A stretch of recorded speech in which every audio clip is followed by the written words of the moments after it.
शुद्ध भक्तजन साधुजन महतजन श्रद्धाशिला कल्याणिया देवी मूर्ति मातृगण सकल भक्त चरणे सश्रद्ध दंडवत प्रणति।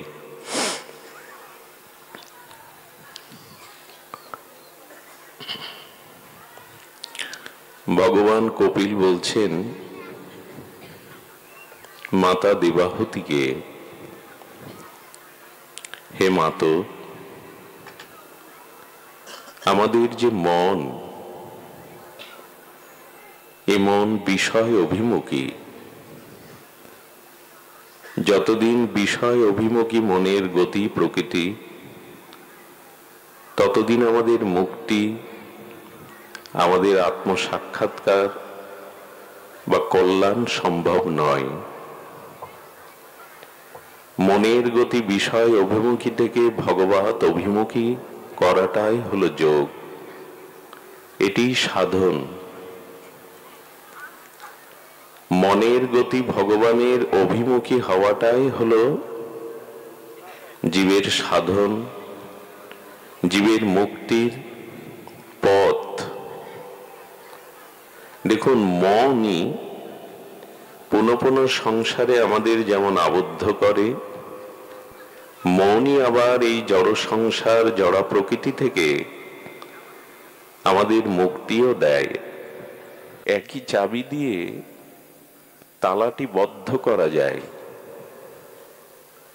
আবার একই চাবি বিপরীত দিক দিয়ে ঘোরালে তালাটা খোলা যায়।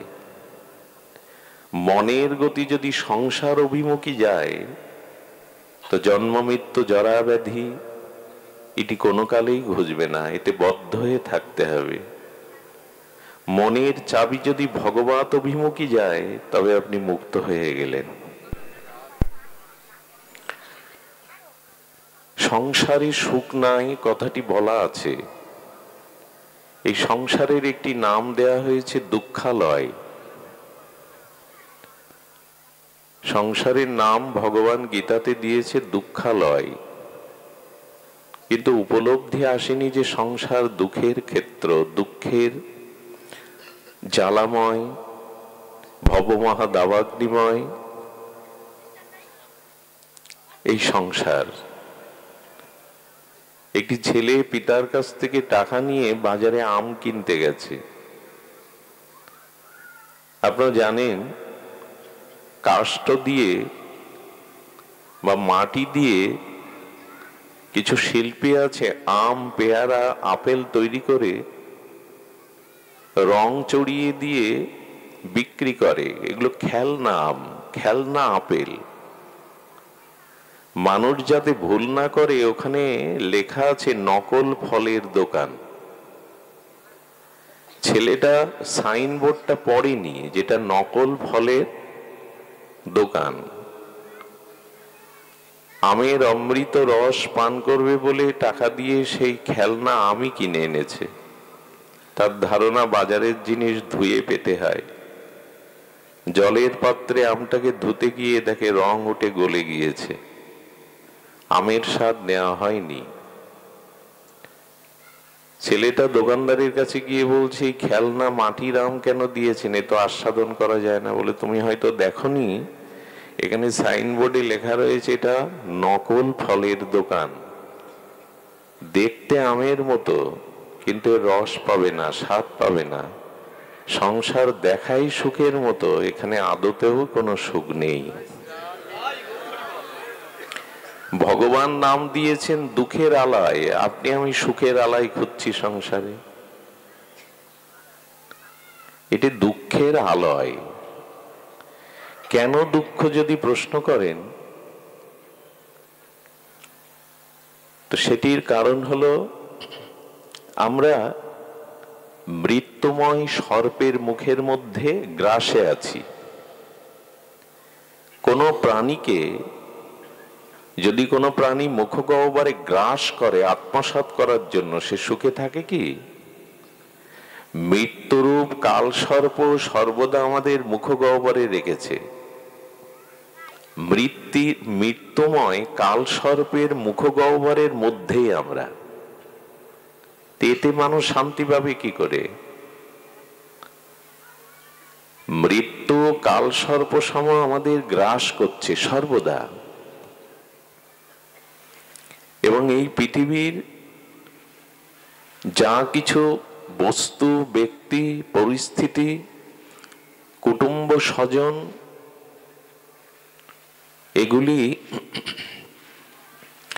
এগুলির সাথে আমার সম্বন্ধ চিরন্তন নয়, এগুলির অস্তিত্ব টিকবেও না। জন্ম নিয়েছিলাম, মৃত্যু, খুব অল্পই সময়ের মাঝখানে এদের সাথে পরিচয়, এদের সাথে সম্বন্ধটা তৈরি করা। শুধু সময়টুকু ছেড়ে যাওয়ার, মৃত্যুটুকু, জন্ম থেকে মৃত্যু মাঝখানের খুব অল্প সময়, এই সময়টুকু আমরা মায়ার দ্বারা সম্বন্ধে জড়িয়ে গিয়েছি। আর তাতে সব থেকে ভুল হয়েছে, ভগবানকে ভুলে এই মায়ার সম্বন্ধ, মায়ার সম্পর্কে আমরা মোহগ্রস্ত হয়ে গেছি। তো এই জন্য ভাগবত বলছেন যে সংসার থেকে সুখের আশা করতে যেও না, এটি অনিত্যম এবং অসুখম, এবং সংসার দুঃখের আলয়। তো এই সংসারে সুখী হবার বা শান্তি প্রাপ্ত হওয়ার একটাই পথ, একই চাবি দিয়ে যেমন তালাটা বদ্ধ করা যায়, খোলা যায়, তোমার জন্ম জন্মান্তরের এই অবিদ্যা, ভোগ বাসনা, দেহাবেশের দিকে যে বদ্ধ আছে, এটা মনের গতিটা ভগবানের দিকে ফিরিয়ে এর থেকে মুক্ত হও, খুলে ফেলো। বললেই কি আর মনের গতি ভগবানের দিকে ছুটবে? এই জন্য ভাগবত বলছেন, মদ গুণ শ্রুতি মাত্রেন মহি সর্বগুহাশয়ে মনোর গতি অবিচ্ছিন্ন যথা গঙ্গাব সোহা অম্বুধ। নদী যেমন অপ্রতিহত গতিতে সমুদ্রের দিকে ছুটে যায়, তোমার মনের গতিও ভগবানের দিকে ছুটবে। তোমার অন্তরে তুমি চির শান্তি পাবে, তাপ দূরীভূত হবে। দেখুন, সূর্যের কিরণ আমাদের প্রয়োজন। দিনমণি, সূর্যের কিরণ ছাড়া, সূর্যের তাপ ছাড়া জগৎ চলতে পারে না, মানুষ বাঁচতে পারে না। কিন্তু সূর্যের প্রখর তেজরশ্মির সাথে সাথে পৃথিবীতে বৃষ্টিও চাই।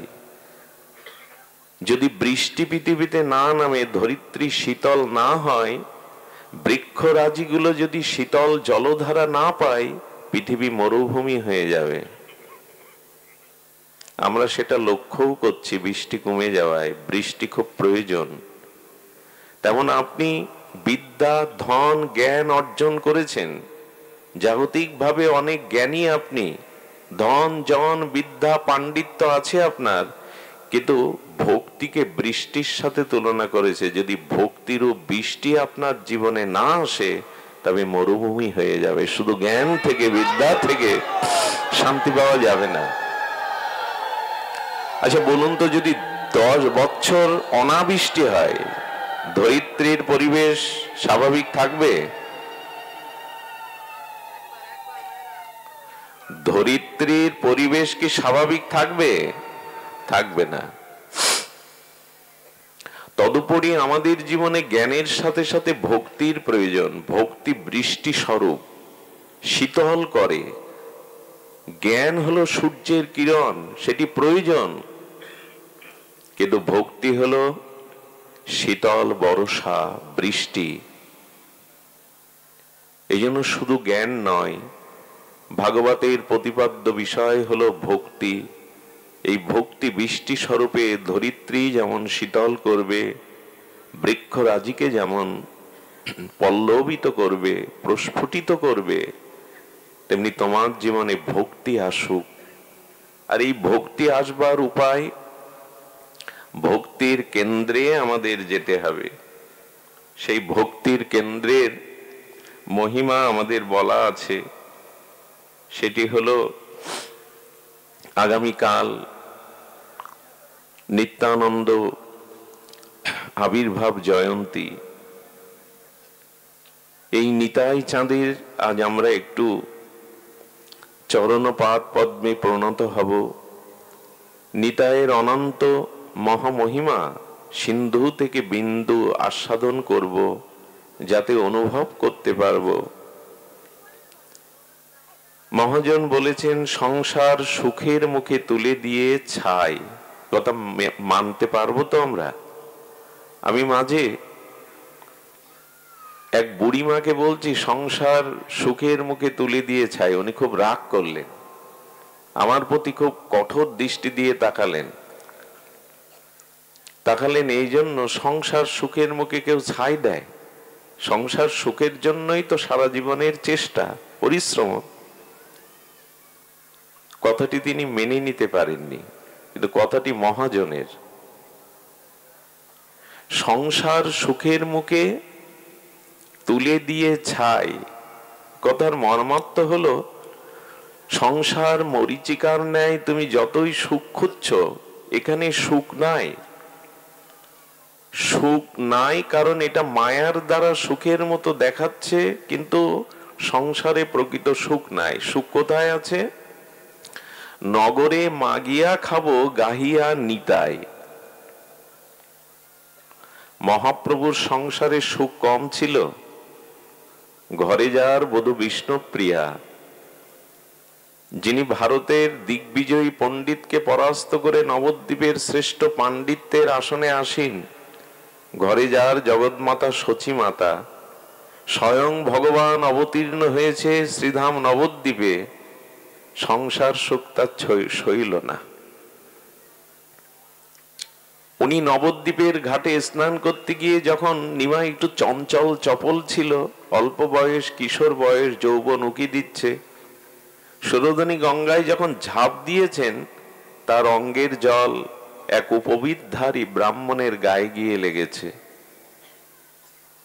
উনি উপাসনায় রত ব্রহ্ম গায়ত্রী জপ করছেন, নিমাইয়ের দিকে কটু দৃষ্টি দিয়ে অভিশাপ দিলেন, তোমার সংসারের সুখে যেন চিরকাল তুমি বঞ্চিত হও, আমি অভিশাপ দিলাম। সংসার সুখ যেন তখন তোমার কখনো কোনোদিনও না আসে। হাত জোর করে বললেন, এটি অভিশাপ নয়, আপনি আমায় পরম আশীর্বাদ দিলেন। আমিও মনে মনে ভাবছিলাম যে সংসার সুখকে পরিত্যাগ করে জগৎ জীবের জন্য কবে পথে পথে কাঁদতে পারবো, হা কৃষ্ণ বলে কবে কাঁদতে পারবো। এটা অভিশাপ নয়। এই জন্য সংসার সুখ আজীবন চেষ্টা করেও আমরা পাই না, কারণ বিষয় আসক্তি আমাদের শান্তি দিতে। দেখুন, মৃত্যু এবং নিদ্রার মধ্যে পার্থক্য কি? মানুষ যখন গভীর নিদ্রায় অভিভূত হয়, তখন তার ভেতরে একটা পরম শান্তি সে অনুভব করে। ঘুম থেকে উঠে বলে, বড় সুখে ঘুমিয়েছিলাম। আচ্ছা, ঘুমের মধ্যে না ছিল স্ত্রী, না পুত্র, না অর্থ, না বৃত্ত, না সম্পদ, নিজের দেহের অস্তিত্বটাও মানুষ গভীর ঘুমে সুষুপ্তিতে ভুলে যায়। ও কোন বস্তু পেল যে গভীর ঘুমে মানুষ সব থেকে সুখী হয়? ওই সময় তো স্ত্রী ছিল না, পুত্র ছিল না, অর্থবিত্ত ব্যাংক ব্যালেন্সের স্মরণ ছিল না, কে আমি সে অস্তিত্বও ছিল না। তো ঘুমের মধ্যে কি পেল যে বলে যে আমি খুব গভীর সুখে ঘুমিয়েছিলাম? নিদ্রা এমন একটি সুখ, ছোট বাচ্চাকে মা সর্বদা আদর করে বুকে রাখে, কিন্তু মার যখন ঘুম আসে তখন সন্তানের প্রতি তার আর প্রিয়তা, ওই যখন জ্বালাতন করে তখন ওই সন্তানকে চুম্বন না দিয়ে মা চপটাঘাত করে। সারাদিন পরিশ্রম, ঘুমাতে যাচ্ছি, ঘুমাতে দিবি না? মানুষকে টাকা গুনতে দিন, টাকা গুনতে সবার ভালো লাগে। টাকা গুনতে গুনতে যদি খুব গভীর ঘুম আসে, ওগুলো রেখেই ঘুমিয়ে পড়ে, কালকে হবে। দাদু দিদিমা নাতি নাতনিকে কোলে পেয়ে তো আনন্দ পায়, কিন্তু যখন ঘুম আসে তখন ওদেরও কোল থেকে ঘুম সবাই থেকে ছাড়িয়ে নেয়। কারণ নিদ্রার মধ্যে মানুষ একটা পরিতৃপ্তি পায়, সুখ পায়। তো ওই সময় কিছুই তো নেই, ঘুমের মধ্যে সুখ পায় কেন? বলেন, ওই সময় জগৎকে পরিত্যাগ করে আত্মার সাথে আমাদের একটা সাক্ষাৎকার হয় গভীর ঘুমে। এই জন্য ভগবান ছাড়া আত্ম সাক্ষাৎকার ছাড়া সুখ হয় না। সব ছেড়ে দিয়ে আত্মার সাথে মানুষ কিছুক্ষণের জন্য একটা লীন হয়ে যায়, সেখানে স্বপ্নও থাকে না, গভীর নিদ্রা। আর তার মধ্যেই মানুষ দেখবেন গভীর নিদ্রা থেকে উঠলে মানুষ সজীব হয়ে ওঠে, সুস্থ বোধ করে, একটা অপার আনন্দ অনুভব করে, সুখ অনুভব করে। কিন্তু ঘুমের মধ্যে তো সুখের যে বস্তু, স্ত্রী পুত্র অর্থবিত্ত কিছুই ছিল না, বরঞ্চ সুখের বস্তু সামনে দেখে ঘুম আসলে ত্যাগ করে ঘুমিয়ে পড়ে। আচ্ছা, মৃত্যুর মধ্যে ঘুমের মধ্যে পার্থক্য কি? মৃত্যু মানে চিরদিনের নিদ্রা, আর জগতে যে ঘুমটা এটা কিছুক্ষণের জন্য নিদ্রা। তো কিছুক্ষণ নিদ্রায় মানুষ সুখ পায়, তো চিরনিদ্রায় তো বেশি সুখ পাওয়ার কথা কি না? কিন্তু মৃত্যুটা আমাদের যন্ত্রণার কারণ হয় কেন? মানুষ তো যন্ত্রণা পায় কেন মৃত্যুতে? ঘুম মানে তো চিরনিদ্রা, চিরনিদ্রা, সেখানে তো সুখ পাওয়ার কথা। দুঃখ পায় কেন জানেন? ঘুমের কারণে দুঃখ হয় না, এই জগতে স্ত্রী পুত্র বিষয় বৈভব ছেড়ে যাওয়ার কারণে দুঃখটা আসে, এদের ছেড়ে যেতে হবে। ঘুমে যেমন সুখ হয়, চিরনিদ্রাতেও সুখ হয়। দুঃখটাই আমার এই বাড়ি গাড়ি স্ত্রী পুত্র ধন এসব ছেড়ে চলে যাব। যদি কেউ এগুলো মনের থেকে আগে থেকে ছেড়ে দিতে পারে, গভীর নিদ্রার মতো মৃত্যুটাও তার কাছে সুখের হয়ে ওঠে। যদি ছেড়ে দিতে পারে, মৃত্যুর সময় যন্ত্রণা পাবেন না। একটা ছোট মন্ত্র আপনাদের শিখিয়ে দেই।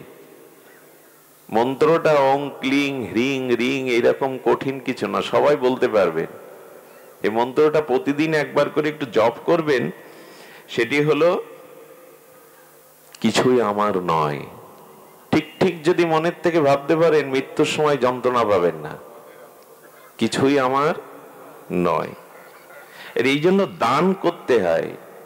দান মানে এই জগৎ থেকে পেয়েছিলাম, জগৎকে দিয়ে দিলাম। আচ্ছা, চোর যদি 2 লাখ টাকা আমার কাছ থেকে চুরি করে নিয়ে যায়, সন্ত্রাস ছিনিয়ে নিয়ে দেয়, মানুষের কষ্ট হবে কিনা? কিন্তু ওই 2 লাখ টাকা যদি এরকম ভাগবত অনুষ্ঠানে কেউ নিজে হাতে দান করে, দুটোই তো সমান, 2 লাখই তো গেল। দানে কষ্ট হয় কি? সন্ত্রাস নিলে কি হয়? একই তো টাকা, একই তো পরিমাপ। আমি বোঝাতে চেয়েছি, সংসার থেকে যা পেয়েছিলাম, যাবার আগে যদি সংসারকে তার সত্য ছেড়ে দেই, আনন্দে চিরনিদ্রায় ঘুমাতে পারবেন, মৃত্যুও কষ্ট আনবে না। ওই আমারটা ছেড়ে দেওয়ার জন্যই কষ্টটা আসে। দান করলে একই হাতে তখন আনন্দ হয়, একই টাকা ছিনিয়ে নিলে তখন কষ্ট হয়। জগতে আমার কিছু নয়, এভাবে যদি সমর্পণ করে চলে যেতে পারেন, তখন গভীর সুখময় নিদ্রায় শায়িত হবেন। এই জন্য খুব বিষয়ী মানুষ, কামনা ভোগাসক্ত মানুষ মরার সময় দেখবেন বিকট হা হয়ে মারা যায়, চোখ দুটো বিভৎস দেখায়। এর কারণ একটাই, তার পিপাসা এখনো মেটেনি। কিন্তু যারা সাধু সন্ত ত্যাগী, তাদের মৃত্যুর পর দেখবেন যেন মায়ের কোলে নিশ্চিন্তে কোনো শিশু ঘুমিয়ে পড়েছে। তাদের মুখটা দেখলে মনে হয় ধ্যানস্থ মুখ।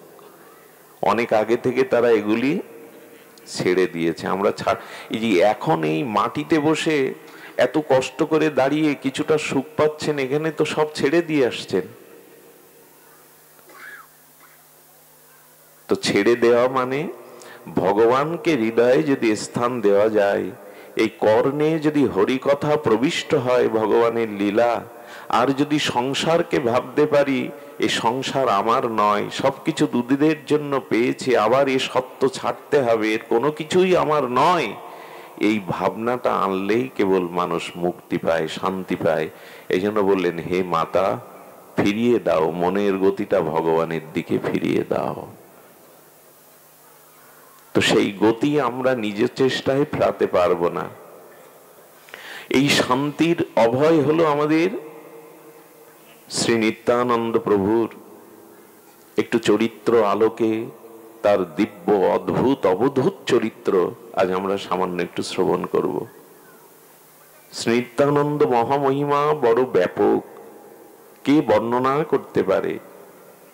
তো আসুন নিত্যানন্দ মহিমাকে আমরা সামান্য একটু আস্বাদন করি। এর পূর্বে মহাজনের একটি পদ বলি, নিতাই পদ কমল কোটি চন্দ্র সুশীতল, যে ছায়ায় জগত জুড়ায়। শান্তির একমাত্র পাদ বলছেন নিতাই পদ। খুব ধ্যান দিতে হবে, যেহেতু কাল নিত্যানন্দ আবির্ভাব, এই প্রসঙ্গই স্মরণে আসছে। নিত্যানন্দ চরণটি হলো কমলের সাথে তুলনা করা হয়েছে, নিতাই পদ কমল। কমল কেন জানেন? নিতাইয়ের চরণ দুখানা কেন রাঙ্গা কমলের সাথে তুলনা, পদ্মের সাথে তুলনা করা হয়েছে? এই কারণে করা হয়েছে, সরোবরে পদ্ম ডুবে যায় না, ভেসে থাকে।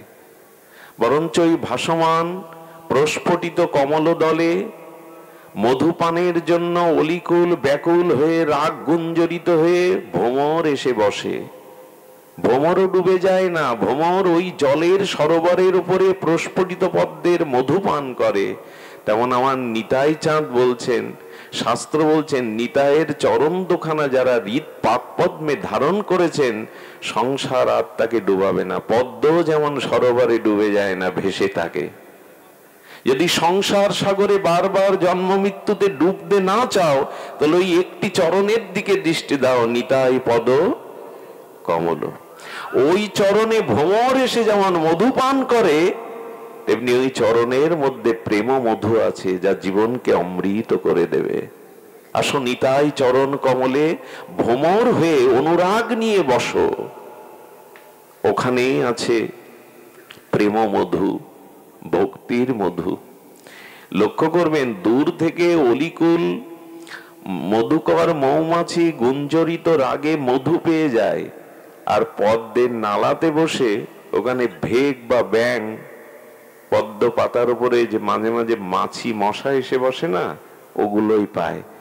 দূর থেকে এসে মধু পান করে যাচ্ছে ভ্রমর উপরে, আর জলের পদ্মের কাছাকাছি থেকেও পোকামাকড় কীট পতঙ্গ ভেক পান করছে। দুটোই প্রাণী, পার্থক্য এই, কমলের মধুপানের যোগ্যতা ভেক বা ব্যাঙের নাই, ভ্রমরের আছে। তেমন এই সংসারে তারাই ভ্রমর, যারা নিতাইয়ের চরণ কমলে বসতে শিখেছে, চরণ কমল আশ্রয় করতে শিখেছে, তারাই প্রেমানন্দ পায়। এখানে অনেক মত পথের লোক আছেন, তারা বলবেন, কে নিতাই? নিতাইকে আনছো কেন? আমরা তো নিতাইয়ের উপাসনা করি না। এখানে অনেক মত পথের লোক আছেন, কিন্তু বলবো, শাক্ত শৈব গানবত্ত সৌরীয় যে যত মতের লোক থাকেন, আমরা নিতাইকে সকলে আশ্রয় করেছি। নিতাই বাদ দিয়ে কিছু হতে পারে না, এটা আমার মন গড়া গায়ের জোরে সিদ্ধান্ত নয়।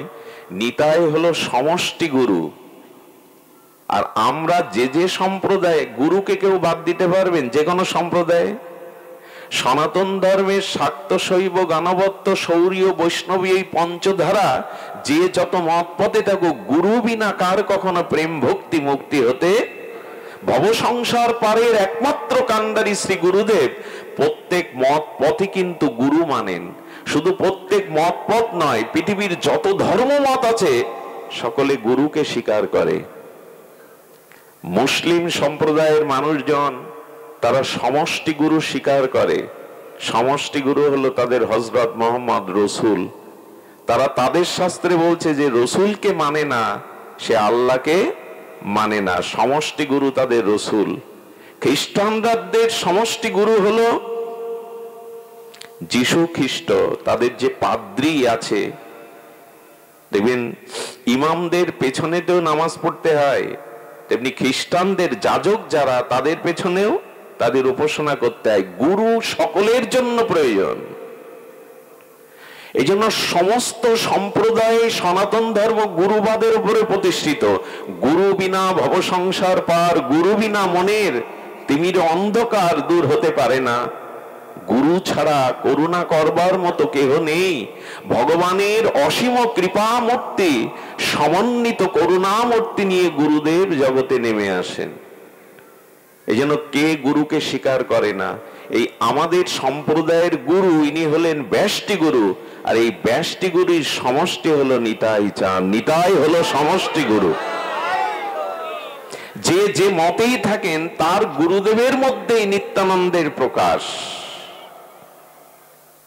স্ব গুরুদেব হলো ব্যষ্টি গুরু, আর নিত্যানন্দ হলো সমষ্টি গুরু।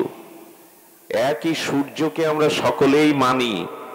সূর্য কোন কোন সম্প্রদায়ের ভাগ হতে পারে না, বাতাস ভাগ হতে পারে না, আকাশ ভাগ হতে পারে না, মাটি কারো জন্য ভাগ হতে পারে না।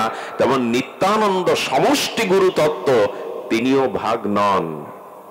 নিতাই শুধু বৈষ্ণবদের নন, নিতাই চাঁদ আবামর সমগ্র জনজীবনের, বিশ্ববাসীর নিতাই। চন্দ্র যেমন জগৎবাসীর, সূর্য যেমন জগৎবাসীর, বাতাস যেমন সমষ্টি, ভেদ করা যায় না এটা তোমার বাতাস, এটা আমার বাতাস। নিত্যানন্দ তত্ত্ব হলো সকলের। খুব গূঢ় এই অবতারে নিত্যানন্দ তত্ত্ব। নিত্যানন্দ মহিমায় বলা হয়েছে, একবার তার স্বরূপটা আমরা একটু দেখে নেই। আমাদের যেভাবে এসেছে নিত্যানন্দ, শ্রী নিত্যানন্দ অষ্টকমী নিতাই চাঁদকে একটু আমরা আমাদের রূপ মাধুর্য মিশিয়ে শব্দ রসব্রহ্মের দ্বারা নিতায়ের রূপটা আমরা একটু দেখি। কে নিতাই, কি বলছেন একটু ধ্যান দিন। নিতাই, নিতাই চাঁদের মহামহিমা বড় বিরল, এটি শুনলেই হৃদয় শীতল হবে। নিতাই পদ কমল কোটি চন্দ্র সুশীতল। কেন হৃদয় শীতল হবে? শীতল তো হতে চাইছি, ত্রিতাপ তাপ রোগ শোক আদি ব্যাধি যন্ত্রণা, এর থেকে তো আমরা শীতলই হতে চাইছি। নিতাই পদ কমল কোটি চন্দ্র সুশীতল। 1 কোটি চন্দ্রের যে শীতলতা, যে সুধাকরের সুধামৃত জ্যোৎস্না, নিতাই চাঁদের চরণকে তুলনা করতে গিয়ে মহাজন বলছেন কোটি চন্দ্র। আচ্ছা, চাঁদ সবসময় শীতলতা দেবে তো? দিনে দিনে দেবে তো? কোন ক্লান্ত পথিক পথচারী হয়ে যেতে যেতে শীতল আম্র, শীতল অশ্বত্থ বটের বৃক্ষের ছায়ায় ক্লান্তি দূর করে, কিন্তু তার প্রয়োজনে যখন বৃক্ষের ছায়া থেকে সে সরে যায়, তখন বৃক্ষ তার সাথে ছায়া দিতে দিতে যায় তো? যায় না। কিন্তু আমার নিতাইয়ের চরণ যারা আশ্রয় করেছে, তারা কোটি কোটি জন্মে নিতাইয়ের চরণের কৃপাময় ছায়াতে শীতল থাকবে। ওই ছায়া চলে যায় না। আকাশের চন্দ্রের সাথে নিতাইয়ের চরণের ছায়ার তুলনা হয় না, কিন্তু এই ছাড়া দৃষ্টান্ত নেই। চন্দ্র যেমন সূর্যের প্রখর তেজরাশিকে স্নিগ্ধ জ্যোৎস্না প্লাবিত করে অমৃত ক্ষরণ করে, তেমন চাঁদ সবসময় পায় না। কৃষ্ণপক্ষে চাঁদের কিরণ সর্বদা পায় না, পূর্ণ পূর্ণিমার চাঁদ প্রতিদিন পায় না। তেমনি নিতাই চাঁদের চরণ হলো সর্বতভাবে ছায়া দেয়, কোটি চন্দ্র সুশীতল, যে ছায়ায় জগত জুড়ায়। তো সেই নিতাই চাঁদ কেমন? শরদ চন্দ্র ভ্রান্তিং স্ফুরুদ কমল কান্তিং গজগতিং হরি প্রেম উন্মত্তং ধৃত পরম সত্যং স্মিত মুখং। আহা, সদা ঘূর্ণ নেত্রং কর কলিত বেত্রং কলিভিদং ভজে নিত্যানন্দং ভজন তরু কন্দং নিরবধি। আচ্ছা, ভক্তি যদি একটা বৃক্ষ হয়, সেই বৃক্ষের অস্তিত্বকে টিকিয়ে রাখে শাখা পোশাখা না মূল স্কন্দ শিকড়, তেমন সমস্ত ভজনের প্রেম ভক্তির আদি স্কন্দ হলো নিতাই চাঁদ। ভজন সাধন জগতে ভক্তি বৃক্ষের যে মূল স্কন্দ, ভজনের মূল শিকড়, শিকড় না হলে বৃক্ষকে বাঁচানো যাবে শাখা পোশাখা রেখে? তেমন নিতাই চাঁদ হলেন, কি বললেন? ভজে নিত্যানন্দং ভজ তরু কন্দং নিরবধি। উনি ভজন বৃক্ষের স্কন্ধ, মূল শিকড়। নিত্যানন্দের মহিমা কেমন?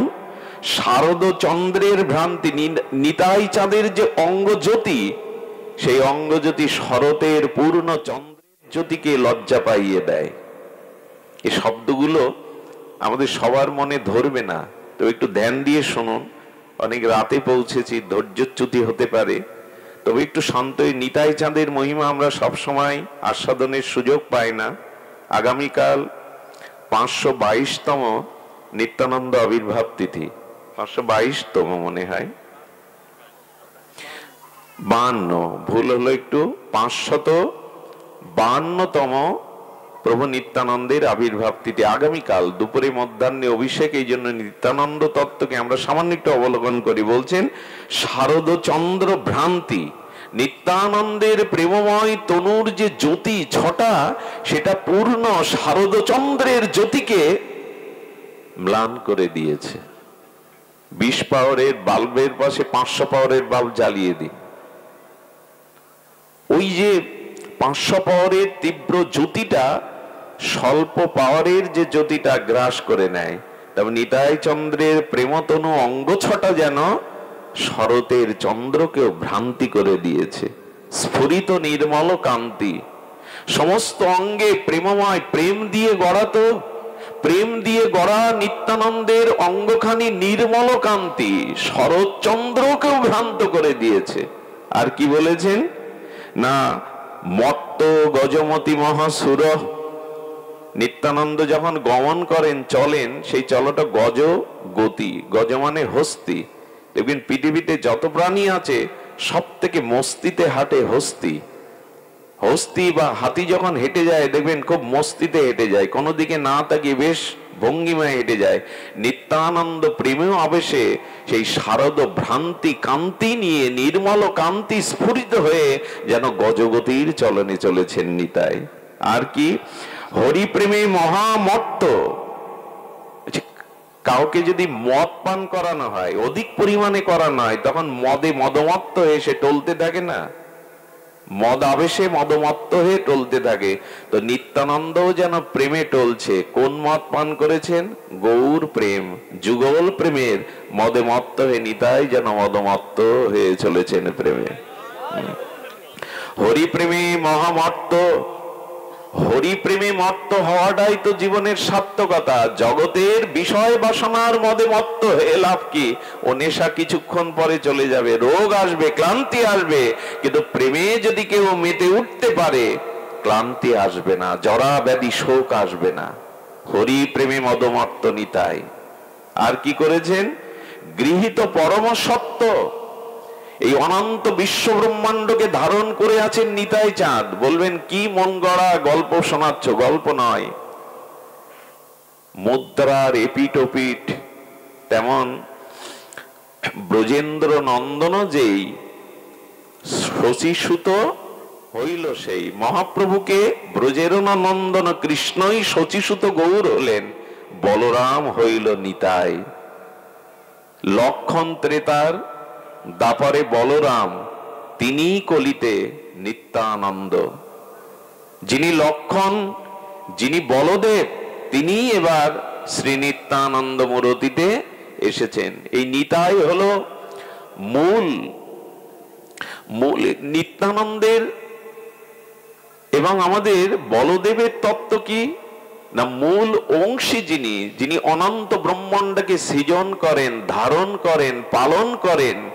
এই নিত্যানন্দ তত্ত্ব, এই সংকর্ষণ তত্ত্বের অংশই হলো ব্রহ্মা বিষ্ণু মহেশ্বর অনন্ত বিশ্ব ব্রহ্মাণ্ডের সৃষ্টি স্থিতি পালন করা। এর আদি সংকর্ষণ অংশী নিত্যানন্দ। শব্দগুলো এইভাবে দ্রুত বললে আমরা বুঝবো না। এই যে অনন্ত বিশ্ব ব্রহ্মাণ্ড, সেই বিশ্ব ব্রহ্মাণ্ডের যে সৃষ্টি স্থিতি প্রলয়কর্তা ব্রহ্মা বিষ্ণু মহেশ্বর, এরা মূল সংকর্ষণ বলদেবেরই অংশেরও কলা অংশ মাত্র। ভগবান যখন আসেন টাকার এপিটেপুটের মতো, অভিন্ন ভগবত তত্ত্ব, অভিন্ন কৃষ্ণ তত্ত্ব বলরাম, তেমনি গৌর এবং নিতাই এরা অভিন্ন। এসো দুটি ভাই, এরা কি ভাই? নিতাই গৌর ভাই নয়, কিন্তু মিলে গিয়েছিলেন। ভাই বলতে ভাই এরা সেই সত্তা, টাকার এপিট আর ওপিট, আমাদের জগতের ভাইয়ের মতো নয়। এই জন্য মহাপ্রভু বলে দিয়েছেন যে নিতাই ভজন করে না সে গোবিন্দ পাবে না, সে যুগল পাবে না, সে গৌরকেও পাবে না যদি নিতাই ভজন না করে। দেবেকে অমন নিতাই ভজ, অমন নিতাই ভজ, ভজলে নিতাই গৌর পাবে। নিতাই হলো আশ্রয় তত্ত্ব। মা না হলে সন্তান প্রসব করতে পারবে না, এটা পুরুষের কাজ নয়, সম্ভাবনা নয়। পুরুষ যদি কোন ক্রমে কোন ভাগ্যে কখনো রমণী রূপ নিতে পারে তখনই মা হতে পারবে। নিতাই হলো প্রেম ভক্তির আশ্রয় তত্ত্ব, যেমন রাধা রানী হলেন আশ্রয় তত্ত্ব, কৃষ্ণ হলো বিষয়, নিত্যানন্দ হলো আশ্রয় তত্ত্ব, গৌর হলো বিষয়। আশ্রয় বিষয় না বুঝলে আমরা অনুভব করতে পারবো না। দেখুন, অন্ধ হলো বিষয় আর যষ্টিটা হলো আশ্রয়। অন্ধ ব্যক্তি পথে চলতে পারবে না, হোঁচটকে পড়বে, কিন্তু হাতে যদি একটা যষ্টি বা লাঠি থাকে বাজার পর্যন্ত যেতে পারবে, লক্ষ্য পর্যন্ত সে পৌঁছাতে পারবে। লাঠিটা আশ্রয়, অন্ধটা হলো বিষয়। মা হলো আশ্রয়, সন্তান হলো বিষয়। আশ্রয়েতে পরমানন্দ সুখ থাকে, যেখানে অখণ্ড প্রেমানন্দ আধারে যে আশ্রয় থাকে তাকে বলে আশ্রয়। আর আশ্রয় তত্ত্ব থেকে ওই আনন্দ যে বিষয় বস্তুতে পর্যবসিত হয় তাকে বলে বিষয়। ফুলের গাছটা হলো আশ্রয়, ফুলটা হলো বিষয়। গাছ না হলে ফুল হবে কোথায়? তেমন নিত্যানন্দ হলো আশ্রয়, গৌর হলো বিষয়। তো আশ্রয় না হলে বিষয়কে পাওয়া যাবে না। এই জন্য বললেন ভজন আগে গৌরের না। সারা জীবন যদি গৌর গৌর করে গড়াগড়ি দেন, কাঁদেন, গৌর পাবে না নিতাই না বললে, নিতাই না ভজলে। সারা জীবন কৃষ্ণ কৃষ্ণ বললে কৃষ্ণ প্রেম পাওয়া যাবে না যদি রাধা রানীর কৃপা না পাওয়া যায়। উনি তো দেবেন। এই হলো নিতাই মহিমা। কি বলছেন? গৃহীত পরম সত্য, সবকিছুর সত্তাদি সত্য হলো নিতাই। খুব গূঢ় রহস্যময়। আর কি বলেছেন? হাস্যময় সদা সমদূর। তিনি সর্বদা নিত্যানন্দ। মানে কি? নিত্য আনন্দ যার, নিত্য আনন্দময়, কখনো নিরানন্দ যাকে স্পর্শ করতে পারে না। সূর্যে কখনো আধার আসে, সূর্যতে কখনো সন্ধ্যা নামে, সূর্য অন্ধকার দেখতে পায়? নিত্যানন্দ সর্বদা আনন্দ স্বরূপে। সেখানে নিরানন্দ বলে কিছু নাই। মানুষ চাই কি? নিত্য আনন্দ চাই। তো আমি সুখ পেলাম, আনন্দ পেলাম, আবার দুঃখ প্রবেশ করুক, এটা কেউ চাই? সুখ এসে আমার কাছ থেকে আবার বিদায় নিক, দুঃখ প্রবেশ করুক, এই জন্য মানুষ নিত্য আনন্দ চায়। কেউ সেই নিত্য আনন্দ কোথায়? বলো নিত্যানন্দেই আছে নিত্য আনন্দ। তো সেই নিত্যানন্দ তত্ত্বকে আমরা আশ্রয় করলাম। কই পদকর্তা এখানে কি বলেছে দেখুন। পদকর্তা নিতাই চাঁদের মহিমা বর্ণনা করতে গিয়ে আর বলেছেন, হেন নিতা বিনে ভাই ব্রজে রাধা কৃষ্ণ পাইতে নাই, দৃঢ় করি ধর নিতার পায়। এই নিতাই চরণে আর শরণ নেওয়ার দিন। নিতাই সম্পর্কে এইটুকু আপনাদের করুণা বলি, নিতাইয়ের করুণা দেখুন। নিতাই পদটা এইভাবে বললে হয়, অক্রোধ পরমানন্দ নিত্যানন্দ রায় ওরে অভিমান শূন্য নিতাই। একবার ভাবতে পারেন, লক্ষণ কথায় কথায় খেপে উঠতো, রেগে উঠতো। লক্ষণ চরিত্র যদি দেখেন, উনি কথায় কথায় রেগে উঠতেন। বলরামও মাঝে মাঝে বলতেন, হল দিয়ে, মানে নাঙল রূপ তার, হল দিয়ে আমি হস্তিনাপুর তুলে সমুদ্রে নিমজ্জিত করব, রেগে যেতেন। সেই লক্ষণই এলেন, সেই বলদেব এলেন, কিন্তু আজ আর ক্রোধ নাই, অক্রোধ পরমানন্দ। অভিমান ভোলা কি সহজ? একটু একটু ধ্যান দিন। মানুষ ভজন সাধন পথে এসেছে, অনেক জ্ঞান বিবেক বৈরাগ্য শিক্ষা লাভ করেছে, কিন্তু অহংকার সহজে, অহংকার গেলেই তো সব মিটে যেত, কিন্তু ওটাই তো যায় না। অহংকার শূন্য নিতাই শব্দটা সাধারণ মনে হলেও অহংকার আমরা ছাড়তে পারি না। যার রূপ আছে, যার ধন আছে, যার উচ্চ কুলে জন্ম আছে, যার বিদ্যা আছে, যার সম্মান পদ প্রতিষ্ঠা আছে, ছাড়তে পারে না। আরে এক ভিখারি এসছে, তো শাশুড়ি ভিক্ষা না দিয়ে তাকে গালি দেয়। শাশুড়ি কার্যান্তরে বাইরে গেছে, বৌমার কাছে এসে ভিক্ষা চাইছে, বৌমা বলছে হবে না। শাশুড়ি বলে, দেয় না, উনিও শাশুড়ির অনুকরণ, বলছে হবে না।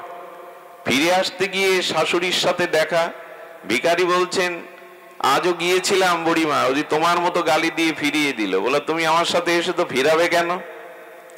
বলে বারে দেখি না একটু ঝগড়াটা কি বাদে, ওই তো ফিরায়, আজ বলছে ফিরাবে কেন? বাড়ি গিয়ে বলছে, বৌমা কি বলেছে? বলে আপনার কথাই বলেছে, কিছু হবে না, চলে যাও। কথা তুমি বললে কেন? কথা তো আমার বলার কথা, তুমি বললে কেন? ওটা আমি বলবো। এই ভিখারি এইবার শোনো, এইবার তুমি চলে যাও, হবে না। এই হলো অভিমান। একজন বলছে কি, আচ্ছা তুমি আমার কাছে চাকরি করতে হবে তোমাকে। বলে বেতন তৎকালীন বলছে 5,000 টাকা। বলে আপনি কত বেতন পান? বলে 2,000 টাকা। তা আপনি 2,000 টাকা বেতন পান, আমি আপনাকে 5,000 কি করে দেবেন? বলেন আমার বুদ্ধি অল্প, এই জন্য তো তোমায় রাখছি, তুমি বুদ্ধিমান, তুমি বুদ্ধি করে 2,000 থেকে আমার বাড়িয়ে দেবে, তারপরেই তো আমি তোমার 5,000 দেব, এই জন্য তো তোমায় রাখছি, নাহলে তোমারে রাখবো কি করে? অভিমান ছাড়তে পারে না মানুষ। অভিমান এমন একটি জিনিস, দেখবেন আমরা মুখে বলি মাঝে মাঝে ধন্যবাদ, আমি অধম, আমি কাঙাল, আমি বুঝি না, আমি দিনহীন, এগুলো মৌখিক। অহংকার আমাদের সহজে যায় না। অহংকার গেলেই তো হলো নিত্যানন্দ, হলো অভিমান শূন্য, অহংকার শূন্য। গুরু মহারাজ যেভাবে অঙ্কিত করেছেন, সে শব্দগুলো যদি আপনাদের কর্ণ দিয়ে যায়, হৃদয় নিশ্চয়ই শীতল হবে। আপন শিরের প্রতপ্ত শনির দ্বারাই জগাই মাদায়ের যুগ জন্মান্তের সঞ্চিত মহা পাপপুঞ্জ ক্ষণেকে প্রক্ষলিত করিয়া দিলেন। নিতাইয়ের মহিমা দেখুন। জগাই মাদাই হেন পাপ করেনি, জগতে পাপ আছে। পরের ঘর লুণ্ঠন করেছেন, পর স্ত্রীর মর্যাদা হানি করেছেন, সর্বদা মদে যারা ডুবে থাকে, ঘরে যারা আগুন লাগিয়েছেন, সেই নিত্যানন্দকেও তারা প্রহার করলো। কাকে প্রহার করছে ওরা জানে না, কিন্তু নিত্যানন্দ আপন প্রতপ্ত শনিত রক্ত ঝরিয়ে জগায় মাদায়ের যুগ যুগান্তরের সঞ্চিত সমস্ত অপরাধ পাপ মুহূর্তের মধ্যে পবিত্র করে দিলেন। নিতাই এগিয়ে গেছে। মহাপ্রভু সুদর্শন এনেছে। আমার নিতাইকে যারা আঘাত করে আমি জগতে তাদের রাখবো না। সুদর্শন চক্র মহাপ্রভুর ক্রোধান্বিত হস্তে নিতাই চাঁদ মহাপ্রভুর সামনে করজোড়ে করে বলছে, এবার না প্রতিজ্ঞা করেছিলে অস্ত্র ধরবে না, এবার প্রেম দিতে এসেছো। রাম অবতারে কৃষ্ণ অবতারে অস্ত্র ধরেছো, অসুর সংহার করেছো, এবার কথা দিয়েছো তুমি প্রেম বিতরণ করবে, প্রেম লীলাতে এসছে, তুমি অস্ত্র ধরবে না। নিতাই চাঁদের কথা সুদর্শন ফিরে গেল। মহাপ্রভুর চরণে গিয়ে নিতাই বলছেন, প্রভু আমার কোন জন্মের যদি কোনো সুকৃতি থাকে, আমি মাদাইকে দান করলাম, ওকে কৃপা করো প্রভু, ওকে করুণা করো। সুদর্শন প্রিয়ে ভাগবত সপ্তম নিত্যানন্দ এক মুহূর্তের মধ্যেই জগাই মাদায়ের সমস্ত পাপ প্রক্ষালন করে তাদের পরম ভক্তির আচার্য করে দিলেন। এ করুণা কার হয়েছে জগতে? মহাপ্রভুর করুণা হয়নি, নিতাই চাঁদের করুণা হয়েছে। আমি আপনাদের নিবেদন করব, নিতাইয়ের মহিমা কি করলেন। শিরের রক্ত না দিয়া অন্য উপায়েও নিতাই উদ্ধার করতে পারতেন। যিনি স্বয়ং ভগবৎ সত্য, তিনি মনে মনে চাইলে জগাই মাদায় না একটা ব্রহ্মাণ্ড উদ্ধার করার ক্ষমতা রাখেন। তিনি রক্ত ঝরাতে গেলেন কেন? এই প্রশ্ন যদি আপনাদের কাছে করি। যার ইচ্ছা মাত্র বিশ্ব ব্রহ্মাণ্ড তরে যায়, স্বয়ং ভগবৎ সত্তা নিতাই কেন প্রতপ্ত শনি ছড়িয়ে উদ্ধার করলেন? নিতাই চাঁদ বলে গেলেন, ওগো আগামী দিনের মানুষ, তোমরাও যদি পাপের পথে গিয়ে থাকো, অন্যায় অপরাধ করে আসুরিক বৃত্তি তোমাদের মধ্যে জেগে ওঠে, তোমরাও যদি ভক্তি ভজনের পথ থেকে স্খলিত পতিত হও, ভয় নাই। আমি আগামী দিনে তোমাদের জন্য এই অনুকরণ করে গেলাম। আমি বারবার রক্ত ঝরিয়ে তোমাদেরকে প্রেম দেব, তোমাদেরকে আনন্দ দেব, সেই প্রমাণ আমি রেখে গেলাম। দয়াল নিতাই, করুণার নিতাই, করুণা করতে এসেছেন, দয়া করতে এসেছেন, প্রতিশোধ নিতে নয়, অস্ত্র ধরতে নয়। এই জন্য নিতাই চাঁদ আজ করুণায় অবতীর্ণ হয়েছেন। এত করুণা মহাপ্রভুর মধ্যেও নাই। আচ্ছা আমাকে বলতে পারেন, 24 বছর মহাপ্রভু নবদ্বীপে ছিলেন, 1 বছর শ্রীবাস অঙ্গনে রাত্রি কীর্তন করেছেন, পরের 24 বছর 6 বছর ভারত ভ্রমণ করেছেন, 18 বছর অখণ্ড লীলা চলেছিলেন মহাপ্রভু। জীবের দ্বারে দ্বারে, আমাদের মতো অনাথের দ্বারে দ্বারে, রিক্ত নিঃস্ব জীবের দ্বারে দ্বারে হরিনামকে বিতরণ করলো মহাপ্রভু না। 24 বছর যিনি নবদ্বীপ লীলায় ছিলেন, পরের 24 বছর যিনি লীলা চলে 6 বছর ভারত পরিভ্রমণ করেছেন, জীবের দ্বারে দ্বারে গিয়ে কে নাম বিতরণ করলো? আদৌ মহাপ্রভু না, নিতাই করুণা করে ঘরে ঘরে গিয়ে নাম বিতরণ করলে। স্বয়ং ভগবান স্বয়ং পরম সত্য অক্রোধ পরমানন্দ হয়ে জীবের দ্বারে দ্বারে যাচ্ছে। নিতাই গৃহস্থের দ্বারে গিয়ে চাচ্ছেন ভিক্ষান দেহি, চাল কলা পয়সা ফল নিতাই চাঁদের আঁচলে দিতে যাচ্ছে। বলে মা, এবার তো চাল কলা পয়সা মুদ্রা নিতে আসেনি, তবে অবধূত কি ভিক্ষা নিতে এসেছো? দেবে মা, দাও, একবার গৌর বলো, একবার কৃষ্ণ বলো, এই ভিক্ষা আমায় দাও। জীবের দ্বারে দ্বারে এমনি করে বিতরণ করেছেন হরিনাম। আপনারা জানেন আপামর সকলকেই নিতাই কৃপা করেছেন, এই জন্য অবদান নিতাই চাঁদের। মহাপ্রভু কি বলে গেলেন জানেন? একটু লিখে নিন না হৃদয়ে। মহাপ্রভু বলে গেলেন, দিনান্তে যে নিতাই বলে একবার, আহা, দিনান্তে যে নিতাই বলে একবার, মহাপ্রভু বলছেন সে হয় আমার, আমি হই তার। যে একবার নিতাই বলবে দিনান্তে, মহাপ্রভু বলছেন আমি তার হয়ে যাব, সে আমার হয়ে যাবে। মহাপ্রভুর মুখের বাণী, সে আমার হবে। নিতাই না বলিল মুখে, মজিল সংসার সুখে, বিদ্যাকুলে কি করিবে তার। যে নিতাই বলল না মুখে, সংসার সুখে মজে থাকলো, বিদ্যাকুলে কি করবে তার। এটা কতদিন থাকবে তার বিদ্যা বৈধুষ্য, কতদিন থাকবে তার সংসার স্ত্রী পুত্র, এগুলো একদিন ছাই হয়ে যাবে। সংসার সুখের মুখে তুলে দিয়ে, ছাই মানে কি জানেন? সংসারটা তো একদিন মহাপ্রলয় হয়ে যাবে, টকবক করে ফুটবে। মৃত্যুর পরেও তো আমার দেহটা ছাইয়ে রূপান্তরিত হবে, এখানে সুখ ছাইতে রূপান্তরিত হবে। সুখ আছে নিতাই চরণে, সুখ আছে ভগবত ভজনে, সুখ আছে হরিনাম সংকীর্তনে, সুখ আছে সাধু সঙ্গে। এছাড়া সুখ প্রকৃত অন্য কোথাও নাই। নিতাই চাঁদ পারতেন, কিন্তু তিনি কি করলেন? তিনি নিত্যানন্দ, বিনা তাহাতে আর কিছুই নাই। তিনি বিশ্বে কাহারও নিরানন্দ রাখিতে পারেন না। সূর্য কাউকে আঘাত দেবে না, নিতাই চাঁদ কাউকে দুঃখ পেতে এই প্রতিজ্ঞা করে তিনি এসেছেন, কেউ যেন দুঃখ না পায়। এত বড় করুণা, জীবকে নিত্য আনন্দ দেবে বলে, পরমানন্দ দেবে বলে, প্রেমানন্দ দান করবে বলে নিত্যানন্দ স্বরূপে তিনি এসেছেন। আর কি বললেন? যদি জীবের নিরানন্দ দূর করতে হয়, তাহলে অবশ্যই নিত্যানন্দের আমাদের এই অবদানকে স্বীকার করতে হবে, নিতাই পদ কমলকে আশ্রয় করতে হবে, যেটা পরম সুশীতল। গুরু মহারাজ বলেছেন, দয়াল নিতাইয়ের এই চেষ্টায় বা আচরণে বিশ্বের মানুষের এই শিক্ষা লাভ হলো, ধন্য নিতাইয়ের করুণা, ধন্য নিতাইয়ের মহা অবদান।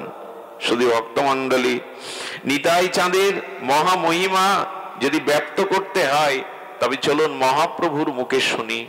ইনি এসেছিলেন এক চক্রা রার দেশে, এক চক্রা গ্রামে। পিতা হারাই পণ্ডিত, মা পদ্মাবতীর কোল আলো করে নিতাই চাঁদ এসেছিলেন। আমরা এখানে বললাম 552 বছর পূর্বে এক চক্রা খড়দহে, এক চক্রা ধামে উনি আবির্ভূত হয়েছিলেন। পিতা হারাই পণ্ডিত, মা পদ্মাবতী।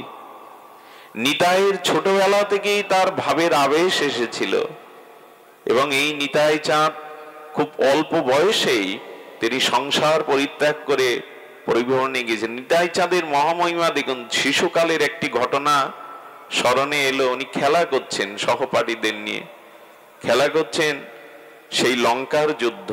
উনি লক্ষণ, তো লক্ষণের ভূমিকায় একজনকে বলছেন, তুমি ইন্দ্রজিৎ হয়ে একটা তৈরি করা নকল বান আমার বুকে মারো। যেই বুকে মেরেছে, লক্ষণ আবেশে উনি মূর্ছিত হয়ে পড়ে গেছেন, আর জ্ঞান ফেরে না। সহপাঠীরা ভয় পেয়ে গেছে, এর তো স্পন্দন নেই, এ তো নিঃশ্বাসও নিচ্ছেন না, সব হায় হায় করে উঠেছে। একজন বললেন, উনি লক্ষণ লীলা আবেশে হারিয়ে গেছেন, এক কাজ করো, হনুমান সাজো একজন, আর বনের লতপাতা গন্ধর্ব মাদন স্বরূপে নিয়ে এসো, নাকে একটু শুকিয়ে দাও। যেই ওই লীলা অনুকরণ করে নাকে দিয়েছে, বৌদ্ধ সেজে সঙ্গে সঙ্গে উনি আবার উঠে দাঁড়িয়েছেন। এরকম আবেশ ছিল নিতাইয়ের। এইভাবে বেরিয়ে পড়লেন। 20টা বছর তিনি তীর্থে তীর্থে ভ্রমণ করলেন। মানুষের দুয়ারে না গেলে, আপামর মানুষের কাছে না গেলে তার হৃদয় বড় হয় না। উনি দুঃখ দেখেছেন, জীবের কষ্ট দেখেছেন, যন্ত্রণা দেখেছেন, প্রেম ভক্তি ভুলে সংসারের কামনা বাসনায় জীবকে মরতে আর স্খলন হতে দেখেছেন। নিতাই চাঁদ খুঁজতে খুঁজতে বৃন্দাবনে গিয়ে ডাকছে, ভাই কানাই। বলরাম আবেশে ডাকছে, ভাই কানাই। কে যেন এক মরমী বলল, কানাই আর বৃন্দাবনে নাই, কানাই এখন শ্রীধাম নবদ্বীপে শচী সিন্ধু গর্ভ মাঝে আবির্ভূত হয়েছে। যদি তোমার সেই ব্রজের কানাইকে চাও তবে নবদ্বীপে চলে যাও। এই নবদ্বীপেই এলেন নিত্যানন্দ প্রভু। এসে নন্দন আচার্যের গৃহে লুকিয়ে থাকলেন। কেন জানেন? আমার ভাই যদি, কানাই যদি গৌর হয়ে আসে তবে নিশ্চয়ই সে আমাকে খুঁজে নেবে। এই আবেশে উনি লুকিয়ে, পরিচয় না দিয়ে নন্দন আচার্যের গৃহের ঘরের কোণে লুকিয়ে থাকলেন, দেখি আমাকে তিনি চিনতে পারেন কিনা। মহাপ্রভু তার পূর্বদিন ভক্তদের ডেকে বলছেন, প্রভু নিজে বলছেন, জানো আমি কাল একটা স্বপ্ন দেখেছি এবং এই স্বপ্ন মিথ্যা না, সত্য স্বপ্ন। সবাই উদ্গ্রীব হয়ে বলছে, প্রভু কি স্বপ্ন দেখেছেন? প্রভু বলতেন, সবাকার স্থানে প্রভু কহেন আপনে, আজি আমি অপরূপ দেখুনু স্বপনে। মহাপ্রভু বর্ণনা করছেন, নিতাই চাঁদ আসছে, প্রভু স্বপ্নের দেখে বর্ণনা করছেন ভক্তদের সাথে, কি তালধ্বজ এক রথ সংসারের সার, আসিয়া রহিল রথ আমারও দুয়ার। বলেন, তালধ্বজ রথ করে এক প্রকাণ্ড দিব্য মহাপুরুষ আমার ঘরের দুয়ারে এসে দাঁড়ালেন। আসিয়া রহিল রথ আমারও দুয়ার। তার মাঝে দেখি এক প্রকাণ্ড শরীর, মহা এক স্তম্ভ কন্দে গতি নহে স্থির। বেত্রাবান্দা একখানা কুম্ভ বাম হাতে, নীল বস্ত্র পরিধান ও নীল বস্ত্র মাথে, নীল বস্ত্র পাগড়ি পেঁধেছেন, নীল বস্ত্র পরিধান করেছেন, আর হাতে একটি বেদ ঘোরাচ্ছেন। ঘূর্ণাবত্ত বেত্রা। কেন জানেন? বেদকে ঘূর্ণাচ্ছে আর আকাল কমন বিস্তৃত চক্ষুকে এপাশ এপাশ করছে নিতাই। কেন জানেন? ওহ কলি, আমি কলিজীবের দুয়ারে করুণা করতে, প্রেম বিতরণ করতে এসছি। কলি, আমি তোমাকে শাসন করব বলে হাতে বেদ নিয়েছে। আমার জীবকে তুমি কবলিত করতে পারবে না, আমার জীবকে তুমি ভ্রমিত করতে পারবে না। তাই নিতাই চাঁদ বেত্রা ঘূর্ণাবত্ত বেদ থেকে ঘোরাচ্ছেন। এত করুণা কার আছে? কার আছে এত করুণা? জীবকে যাতে কলি কাল কবলিত না করতে পারে, ঘূর্ণানত্র নেমে নীল বস্ত্র পরিধান, প্রকাণ্ড স্কন্ধ সিংহের মতো, আর তিনি নীল পাগড়ি পরেছেন। মহাপ্রভু বর্ণনা দিচ্ছেন, বাম শ্রুতি মূলে এক কুণ্ডল বিচিত্র, বাম কানে একটা কুণ্ডল ঝুলিয়েছেন নিতাই। এই হলো তার রূপ। মহাপ্রভু বর্ণনা দিচ্ছেন, হলধার ভাবতান বুঝিয়ে চরুত, এই বাড়ি নিমাই পণ্ডিতের হয় হয়, 10 বার 20 বার এই কথা কয়।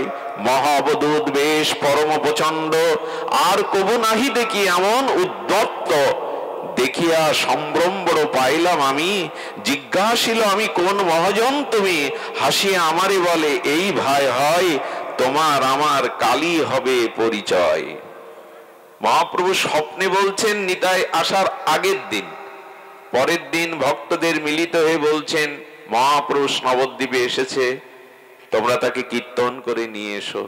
ভক্তগণ পুরো নবদ্বীপ কীর্তন করে কোনো ঘরে পেলেন না। আসলে যার বস্তু সে না গেলে পাওয়া যায়?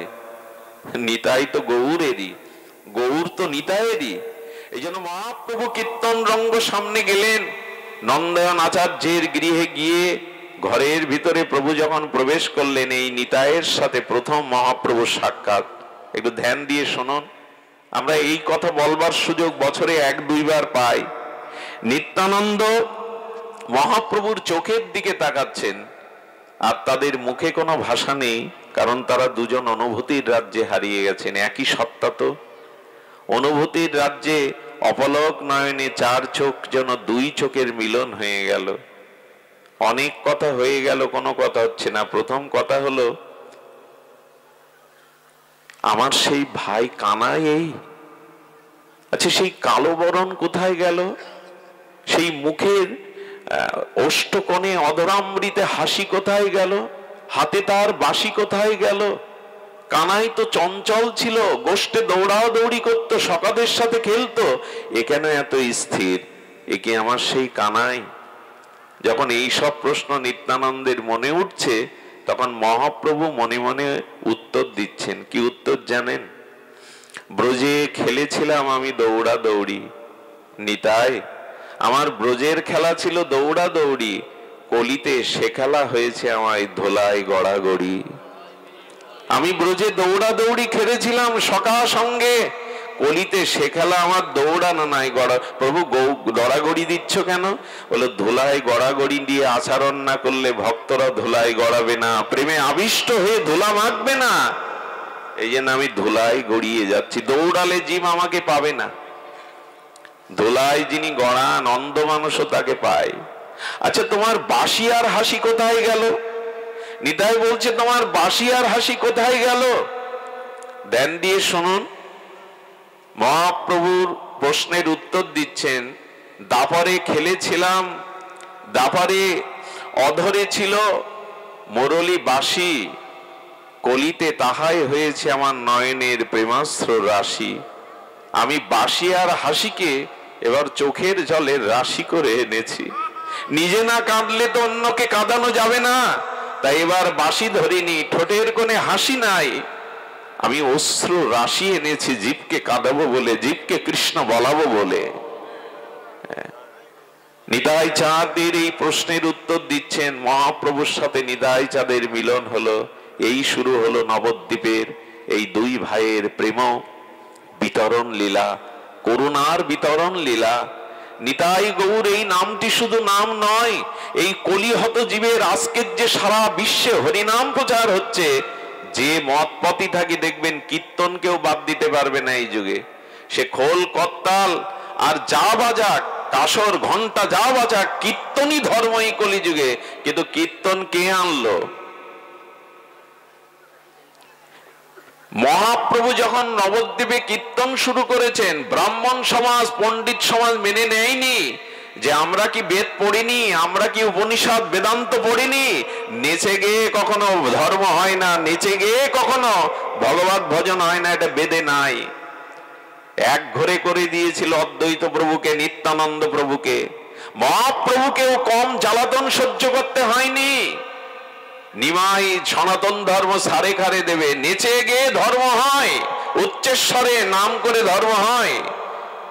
আজকের যারা মহাপ্রভুকে নিতাই চাঁদকে স্বীকার করে না, তাদের এইটুকু বলতে চাই, পৃথিবীতে এই সংকীর্তন ধর্ম মহাপ্রভু যদি না আনতেন, খোল করতাল 10-5 মিলে এই সংকীর্তন ধর্ম মহাপ্রভু নিতাইয়ের অবদান, এটা অস্বীকার করার উপায় নাই।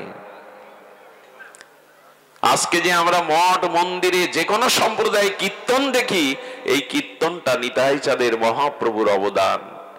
গোলকের প্রেমধন হরিনাম সংকীর্তন তিনি যদি না আনতেন, এই নাম আমরা পেতাম না। এই জন্য মহাপ্রভু নিতাই চাঁদের করুণাকে অস্বীকার করা যাবে না। মহাপ্রভু সেই দিন থেকে নিতাইকে বললেন, নিতাই আপনি জগৎ জীবের করুণার জন্য দুয়ারে দুয়ারে নাম বলুন। মহাপ্রভুর আক্ষেপ দেখেন, শোনো নিত্যানন্দ, জীব সব হইল অন্ধ, কেউ না পাইল হরিনাম, এই নিবেদন তোরে নয়নে দেখিবে যারে, ধরে করে লয়াইবে হরিনাম। কত করুণা হলে এই আদেশ দিচ্ছেন। আর নিতাই কি করছেন? নিত্যানন্দ পরমানন্দ স্বরূপে হরিদাস ঠাকুরকে নিয়ে আজ নগরে নগরে এই কীর্তনই প্রচার করছেন, নাম প্রচার করছেন। অক্রোধ পরমানন্দ নিত্যানন্দ রায় রে, অভিমান শূন্য নিতাই নগরে বেড়ায় রে।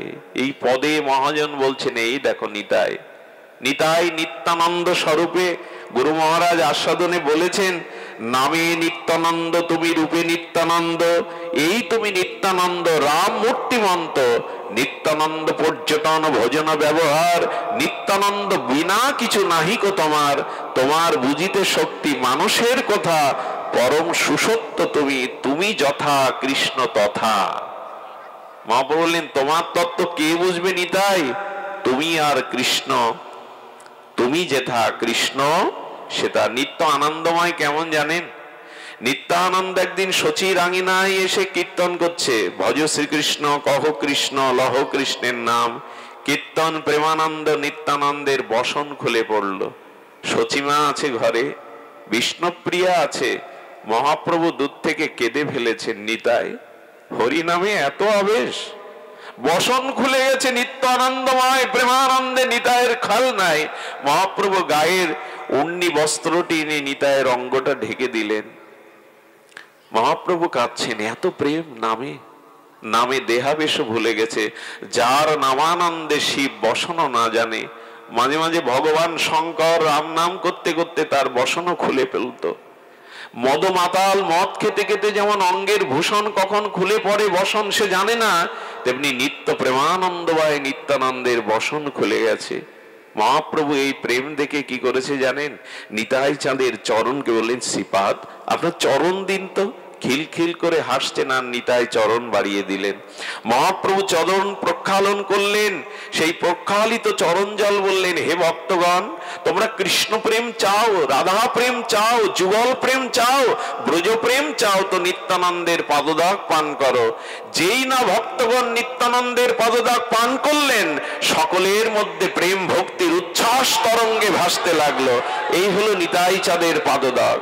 মহাপ্রভু নিজে চরণ স্খলন করে প্রক্ষালন করে দিয়ে দিলেন। একদিন মহাপ্রভু বলছেন, নিতাই, হে শ্রীপাদ, আপনি করে ডাকতেন, হে শ্রীপাদ, আপনি আপনার ব্যবহৃত একটা প্রসাদী বস্ত্র আমাকে দিতে পারেন? আহা, ব্যবহার করা প্রসাদী বস্ত্র যা নিত্যানন্দ ত্যাগ করেছে, মহাপ্রভু চাইছেন, শ্রীপাদ আপনার একটি প্রসাদী বস্ত্র আমাকে দেবেন? কোনো কথা বলেন না, নিত্য আনন্দময় অদ্ভুত অবধূত নিত্যানন্দ চরিত্র, হাসতে হাসতে খিলখিল করে দিয়ে দিলেন। মহাপ্রভু কি করলেন জানেন? আমি আপনাদের যদিও কষ্ট দিচ্ছি গভীর রাতে, তবু এ কথা হৃদয়ের কথা, এ কথা প্রাণের কথা, এই কথা বলবার এখনই শুভ অবসর।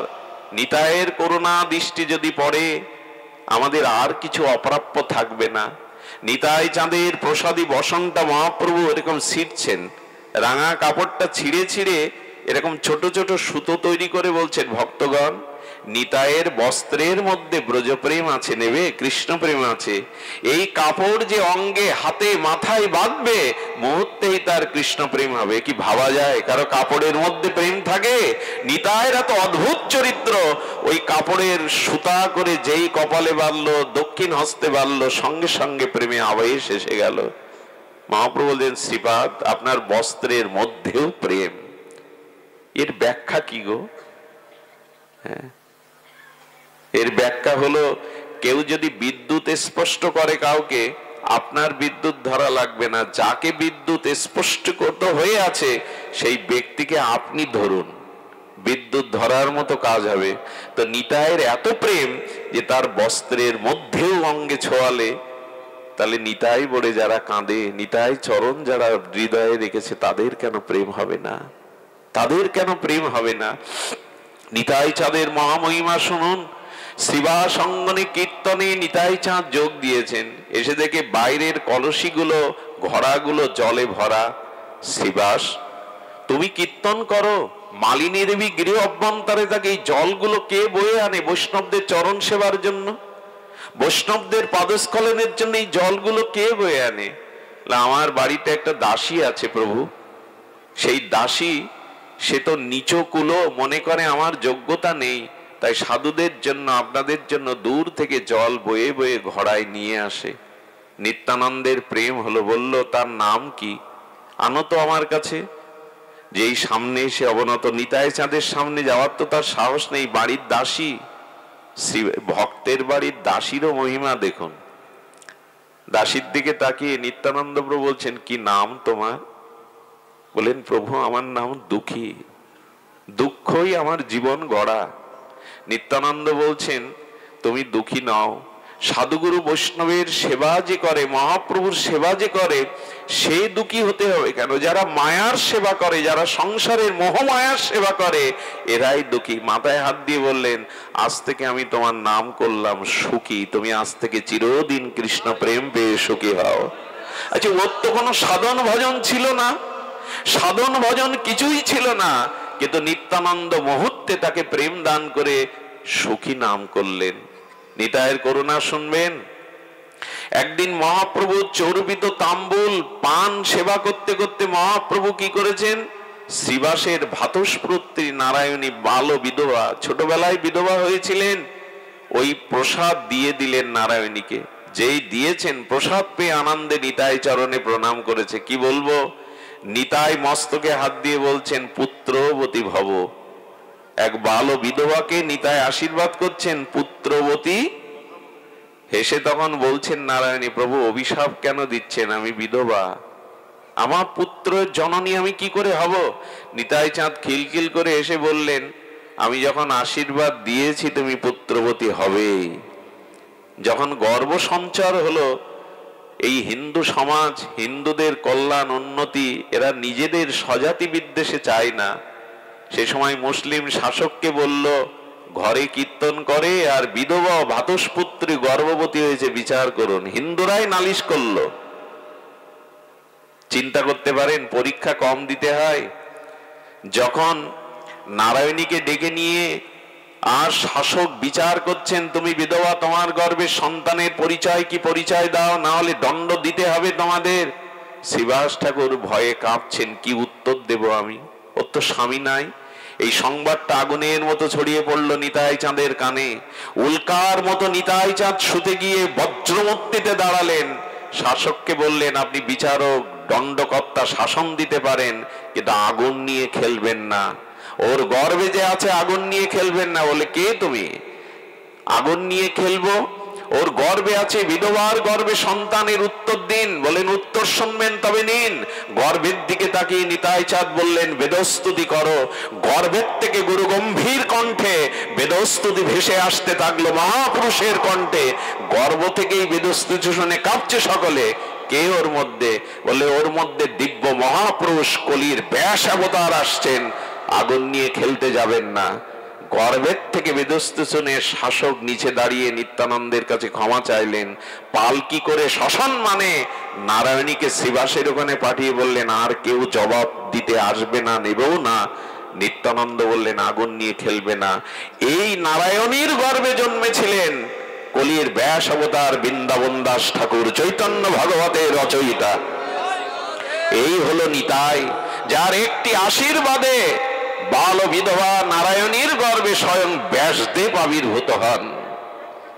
কত বড় করুণা নিতাইয়ের, কত বড় কৃপা তার।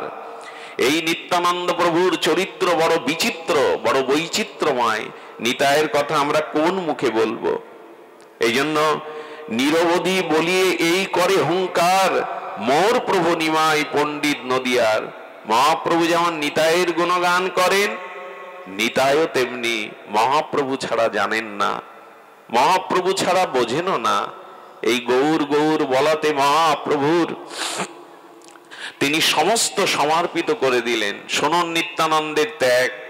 একদিন পুরীধামে মহাপ্রভু বসে আছেন। মহাপ্রভু মাথায় হাত দিয়ে ভাবছেন, নিতাই, শ্রীপাদ, একদিন আমিও থাকবো না, আপনিও থাকবেন না, অদ্বৈত প্রভুও থাকবে না। সেদিন এই ভক্তি প্রবাহ কে প্রচার করবে জগতে? নিতাই চাঁদ বললেন, আদেশ করুন। বলেন, আদেশ নয়, আপনাকে সংসারী হতে হবে, বিবাহ করতে হবে। মহাপ্রভুর বহু পূর্বে উনি সন্ন্যাস নিয়েছেন।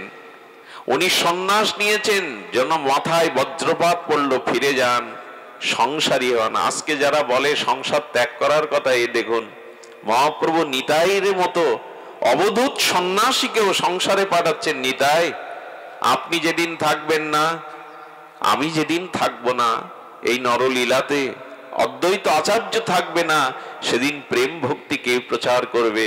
আপনি বিবাহ করুন। নিতাই চাঁদ মহাপ্রভু চরণ ছেড়ে আসতে চাইছে না। আচ্ছা বলুন তো, এই বয়স হয়েছে নিতাই চাঁদের, কে আর কে সংসারে প্রবেশ করতে চায়? কিন্তু মহাপ্রভুর সুখ ছাড়া নিতাই অন্য কিছু বোঝে না। উনি আদেশ মাথায় নিয়ে চলে এলেন। নিতাই চাঁদের বিবাহটাও বড় আমাদের কাছে বড় আনন্দের। আচ্ছা, ছেলে কখনো মেয়ে খুঁজে বেড়ায় বিয়ে করব বলে, অন্যদের সাথে একটু যোগাযোগ করে। নিতাই তার এক ভক্তকে নিয়ে কোথায় এসছেন? নিতাই চাঁদ চলে এসেছেন। আর সূর্য পণ্ডিতের বাড়ি এসে বলছেন, পণ্ডিত বাড়ি আছো? অবধূতকে দেখেই বলছেন, অবধূত নিত্যানন্দ চরণে প্রণাম করে বলছেন, তোমার নাকি দুটো মেয়ে আছে, জাহ্নবা বসুধা, তো আমাকে একটা মেয়ে দাও, আমি বিবাহ করব। কত নির্লজ্জ নিতাই, নিজের বিয়ের কথা নিজেই বল। ঘটকার কোথায় পাবেন? নিজেই চলে এসেছেন। দূর থেকে কথা শুনে, আর সূর্য পণ্ডিত তিনি শুনে তার স্ত্রী বলছেন, ডেকে শোনো, আমি ওই অবধূতকে মেয়ে দেব না, অবধূতকে মেয়ে দিলে আমি কার হাতে দেব? আরে পড়ে থাকে এখানে সেখানে, সংসারী হবে। যখন ফিরিয়ে দিচ্ছেন, দেখুন দেখুন আমি একটু ভেবে দেখি, নিতাই চাঁদকে বলছেন আমি একটু ভেবে দেখি, শ্রীপাদ আপনি আসুন আমি ভেবে দেখি। যেই নিত্যানন্দর গায়ের অঙ্গ গন্ধ পেয়েছিল, আর জাহ্নবা দেবী নিত্যানন্দ অংশ শক্তি, তো যেই নিতাই ফিরে গেছে মূর্ছিত হয়ে পড়ে গেছেন। পড়ে গেছেন মানে আর প্রাণ নাই, রব উঠলো, জাহ্নবা মারা গেছে, জাহ্নবা মারা গেছে, শ্মশানে নিয়ে যাওয়া হচ্ছে। নিতাই চাঁদ, তার কত বিচিত্র বৈচিত্র্য মহিমা। নিতাই চাঁদ লাশটাকে নামিয়ে বলছেন, আচ্ছা পণ্ডিত, আমি যদি তোমার মেয়েকে বাঁচিয়ে দিতে পারি, বিয়ে দেবে আমার সাথে? আচ্ছা প্রত্যেক পিতা কি বলবে, মা তখন কি বলবে? বলে, শ্রীপাদ আরে আমার জাহ্নবা চলে গেল, আপনি যদি তাকে বাঁচাতে পারেন আমি অবশ্যই আপনার চরণে তাকে সমর্পণ করব। নিতাই চাঁদ যেই কাছে গেছে, অঙ্গ গন্ধেই আবার জাহ্নবা দেবী প্রাণ ফিরে পেয়ে, গল্প নয়, একই শক্তি তো। এই ঘটা করে বিবাহ হলো। জাহ্নবার বোন ছিল বসুধা। বাসর রাত্রে যেমন নারায়ণ লক্ষ্মী বসে আছেন, পান সেজে এনেছেন, আর জাহ্নবার পরে বসুধা যেই এসেছেন, উনি পানি গ্রহণ করলেন, বসুধার হাত ধরলেন। পণ্ডিতকে বলছেন, বিয়ে করলাম যৌতুক দিলে না তো? নিত্যানন্দের বিবাহ বড় বিচিত্র। বলে, যৌতুক কি দেব প্রভু? বলেন, তা তোমার এই ছোট কন্যাকে আমার সাথে সম্প্রদান করে দাও, এই হলো যৌতুক। নিত্যানন্দ বসুধা এরা আর কেউ না। ভুল বুঝবেন না যে বিয়ে করার জন্য দুটো কেন করবেন, ওকে কেন নিবেন। আসলে নিত্যানন্দের অংশই হলো এই জাহ্নবা বসুধা। এই অংশ শক্তি রূপে এসেছিলেন। নিত্যানন্দের সংসার শুরু হলো। নিত্যানন্দ বংশ অবতংশ এই প্রেম আমাদের জন্য রেখে গেলেন। নিতাই চাঁদ নিজে সর্বত্যাগী হয়েও এই জগতের কল্যাণে, প্রেম বিতরণে। এই জন্য হরিচাঁদ ঠাকুর একটা মার্মিক কথা বলেছেন, গৃহেতে থাকিয়া যার হয় ভাবোদয়, সেই সে পরম সাধু জানিও নিশ্চয়। গৃহে থেকে যার ভাবের উদয় হয়, গৃহে থেকে যে হরিভজন করে, গৃহীরা যারা সকাল সন্ধ্যা ভগবানের দিব্য কীর্তন করে, এ গৃহ গৃহ নয়, এখানেই বৈকুণ্ঠ নেমে আসে, এখানেই প্রেম ভক্তি নেমে আসে। নিতাই চাঁদ এমনি করে বিবাহ করলেন, নিতাই চাঁদ এমনি করে করুণায় অবতীর্ণ হলেন।